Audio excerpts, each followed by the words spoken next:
error code FE. The control is telling us that it's seen a problem on the sealed system side, the refrigeration side.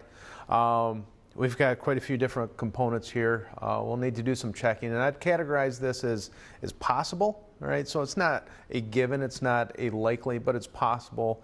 So we probably have to do some testing. Can we do any of that on the control? Yeah, I mean, first thing, I'm always going to go into service mode. So it's going to be our up arrow or enter arrow. Give it about 5 seconds or so, give us a little tone. Keys to me with this code, I'm going to be focused on the T3A sensor and our T3B sensor. That's going to be measuring our superheat across the coil. Okay, and that would be the evaporator coil? Correct. Okay, so temperatures in and out, if you don't see a differential, is that when you got a leak? Typically, yeah. Typically at that point I'm going to be looking at some sort of leakage. If we do have a differential, that's where this code's going to differentiate a little bit. I'm going to be looking at filter, dust, dirt, debris, some sort of airflow. Perfect. Yeah. So so I think your typical cooling system, your refrigerator, whatever, airflow. If we lose airflow, the system could actually be tricked.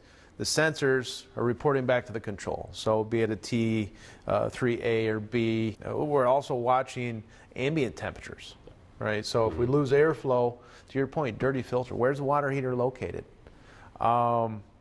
Expansion valves. We might have to do some resistance checks there. So when we're dealing FD, FE, don't automatically think sealed system. Trust, verify. Using the meter, do some checking, using the control. But say we find a sealed system leak, standard practice like you would do? Yeah, just like you would do on any heat pump. Okay, yeah. So you find the oil, maybe component related, maybe a joint, a brazed connection. What type of Freon are we using? So this is pretty standard stuff, going to be just our 134A. Pressures, high side, going to be right around 210, 280.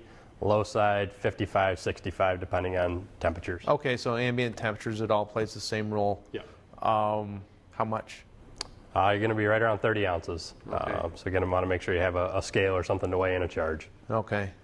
So thermistor testing, that's going to be a key because, again, we don't want to think sealed system leaks. We're thinking where the sensor is mounted, how it's insulated, do you have proper airflow?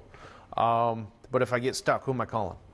Tech support, always here 24/7. Just give us a call if you need us.